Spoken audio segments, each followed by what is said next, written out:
నమస్తే SR7 TV news కి స్వాగతం. బుచ్చినాయుడు కండ్రింగ ప్రాథమిక ఆరోగ్య కేంద్రంలో క్యాన్సర్ పై విజయం స్క్రీనింగ్ తో సాధ్యం. ప్రతి సంవత్సరం ఫిబ్రవరి 4వ తారీఖున జరిగేటటువంటి ప్రపంచ క్యాన్సర్ దినోత్సవం సందర్భంగా బుచ్చినాయుడు కండ్రింగ మండలం ప్రాథమిక ఆరోగ్య కేంద్రం వైద్యాధికారి డాక్టర్ మురళీధర్ రెడ్డి, డాక్టర్ ఉదయ్ కుమార్ ఆదేశాల మేరకు ఆరోగ్యాధికారి డిఎన్ వెంకటేశ్వర్లు ఏకలవ్య గురుకుల పాఠశాల యందు పిల్లలకు క్యాన్సర్ వ్యాధిపై అవగాహన కల్పించడం జరిగింది. జీవన ప్రమాణాలు పెరగడం, జీవన శైలిలో మార్పులు రావడంతో అసంక్రమిత వ్యాధులు పెరుగుతున్నాయి. బీపీ, షుగర్ తో పాటు ఈ రోజుల్లో క్యాన్సర్ కేసులు కూడా గణనీయంగా నమోదవుతున్నాయి. చాలా కేసులు ఆవశ్యకంగా గుర్తించబడటంతో రేడియో, కీమో చికిత్సలు తీసుకోవాల్సిన అవసరం రావడం, తిరిగి నయం చేయలేని స్థితిలో ఉండడంతో అధిక మరణాలు సంభవిస్తున్నాయి. ఈ పరిస్థితుల్లో పేషెంట్ తో పాటు కుటుంబాలు అధిక ఆర్థిక భారం, మానసిక ఒత్తిడిని ఎదుర్కొంటున్నాయి. దీనికి ఒకే ఒక పరిష్కారం ఆరోగ్యమైన జీవనశైలిని అలవర్చుకోవడం, క్రమం తప్పకుండా స్క్రీనింగ్ పరీక్షలు చేయించుకోవడం, క్యాన్సర్ పై అవగాహన పెంచుకోవడం, ఆరోగ్యకరమైన అలవాట్లు అవలంబించడం, జీవన శైలిలో మార్పు తెచ్చుకోవడం, వ్యాయామం చేయడం, చెడు అలవాట్లకు లోను కాకుండా ఉండడం, కల్తీ నిల్వ చేసిన మరియు ప్రాసెస్ ఫుడ్ తీసుకోకుండా ఉండడం, ఫాస్ట్ ఫుడ్, వేపుడు పదార్థాలు తీసుకోకపోవడం, అధిక మాంసము, చక్కెర, చల్లని పానీయాలు తీసుకోకుండా ఇంట్లో వండిన ఆహారం, జొన్నలు, రాగులు, ఆకుకూరలు, కూరగాయలు, దుంపలు, పండ్లు, పప్పులు, చేపలు, పాలు, పెరుగు, గుడ్లు వంటివి తీసుకోవాలి. ఈ కార్యక్రమంలో ఆరోగ్య సిబ్బంది, ఏకలవ్య పాఠశాల ప్రధాన ఉపాధ్యాయులు పాల్గొన్నారు. SR7 TV news channel reporter B Ramachandraiah.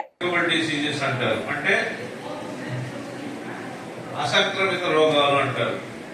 వారి వరకు వచ్చి వారితో అంతమైపోతుంది.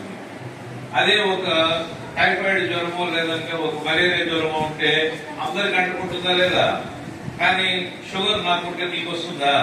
రాదు, నాతోనే అంతమైపోతుంది. అంటే వాళ్ళ శరీరంలోనే ఉద్భవిస్తుంది అన్నమాట. వాళ్ళ యొక్క జీవన శైలి సరిగా లేని వలన, వాళ్ళ యొక్క ఆహారపు అలవాట్లు సరిగా లేని దాని వలన, వాళ్ళకి ఎక్సర్సైజ్లు అవి సరిగ్గా లేని దాని వలన ఊబకాయం అనేది ఏర్పడము, ఈ షుగర్స్ అనేది రావడము, బీపీలు ఇవన్నీ రావడం జరుగుతుంది. కాబట్టి మీ లైఫ్ ని మీరు చేంజ్ చేసుకున్నట్లయితే ఈ దూరం వాటి వల్ల కూడా సర్వైకల్ క్యాన్సర్ అనేది వచ్చే అవకాశాలు ఉంటుంది. దీనికంటే ముందు కూడా మన ఆహారపు అలవాట్లు మార్చుకోవాలి. మీరు మామూలుగా చూస్తూ ఉంటారు బయట హోటల్లో, బయట బజ్జీలు వేసే చోట కానీ హోటల్లో కానీ అక్కడ వాళ్ళు ఎలా ఉంటుంది, ఆ నూనె కాగి కాగి కాగి నల్లగా తారులాగా అయిపోయింది. దాంట్లోనే వేస్తూ ఉంటాడు, దాంట్లోనే తీస్తూ ఉంటాడు, మళ్ళీ దాంట్లోనే వేస్తూ ఉంటాడు. ఆ విధంగా రీసైక్లింగ్ చేసేటటువంటి ఆయిల్ ని మనం తీసుకోవడం వల్ల కూడా క్యాన్సర్స్ వచ్చే అవకాశాలు ఎక్కువగా ఉంది. కాబట్టి బయట వస్తువుల్ని మనము తీసుకోకూడదు, తినకూడదు. కుర్కురేలు, తర్వాత బజ్జీ, పిజ్జాలు, ఇటువంటివన్నీ కొన్ని తీసుకుని తింటూ ఉంటారు.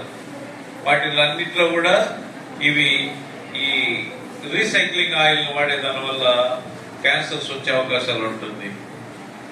అలాగే కెమికల్స్ ఫాస్ట్ ఫుడ్స్ లో కానీ, తర్వాత ఫ్రిడ్జ్ లో ఉండేటటువంటి వాటిల్లో కానీ, నిల్వ ఉంచే వస్తువులు అన్నింటిలో కూడా కెమికల్స్ అనేది కలిపితేనే కదా నిల్వ ఉంటుంది. ఇప్పుడు మన ఇంట్లో పాలు, ఆవు ఉంటుంది, పాలు పెట్టుకుంటాము, సాయంకాలం వరకు వాడుకోవచ్చు. మరుసటి రోజు ఉంటే ఏమవుతుంది, అది చెడిపోతుంది. కానీ బజార్లో తీసుకుని వచ్చే పాలు ఎన్ని రోజులైనా ఉంటుంది ఫ్రిడ్జ్ లో వేసి పెడితే. ఎందువల్ల కెమికల్ యాడ్ చేస్తారు. ఆ కెమికల్ యాడ్ చేసే దాని వల్ల ఆ వాటిని తీసుకోవడం వల్ల మనకు క్యాన్సర్స్ వచ్చేటటువంటి అవకాశాలు ఉన్నాయి. ఇప్పుడు ప్రతిదీ కల్తీనే కదా. ఎరువులు వాడుతున్నారా, నిల్వ ఉండడానికి ప్రతి దాంట్లో కెమికల్స్ వాడుతున్నారా? మనం తినే కూడా అటువంటివే కదా. ఐస్ క్రీమ్ తింటాము, పిజ్జాలు తింటాము, మిగిలిపోయినవి ఫ్రిడ్జ్ లో పెట్టుకుంటాము, మళ్ళీ వాటిని తింటాము. ఇటువంటి వాటి వల్ల ఖచ్చితంగా క్యాన్సర్స్ ఎక్కువ అవుతున్నాయి. కాబట్టి మన జీవన శైలిని కూడా మార్చుకోవాలి. ఇటువంటి వాటిని తీసుకోకూడదు. మన ఇంట్లో వాటిని తీసుకోవాలి. ఫ్రెష్ గా ఉండే వస్తువులనే తినాలి. కెమికల్స్ వాడిన వస్తువుల్ని దూరంగా ఉంచాలి, వాటిని తీసుకోకూడదు. ఇది ఒకటి జీవన శైలి. నెక్స్ట్ మళ్ళీ ఎక్సర్సైజెస్ అనేది మన శరీరానికి లేకుండా పోయింది, అంతే కదా. ముందు ఎంత పని చేసుకుంటా ఉన్నారు ఇంకా ఆళ్ళలో, వీధి వస్తా ఉన్నారు, కలర్స్ వస్తా ఉన్నారు, మళ్ళీ దాన్ని బట్టలు ఉతికి చేతితో ఉతుక్కుంటున్నారు, నీళ్లు బావిలోనో బోర్లోనో చేతి తెచ్చి పోసుకుంటా ఉన్నారు, పిండి చేతితో రుబ్బుకుంటా ఉన్నారు, ఇవన్నీ చేస్తా ఉన్నారు. మరి ఇప్పుడు ఎవరిని చేస్తున్నారా? బట్టలు అయినా మిషనే, పిండి రుబ్బేదైనా మిషనే,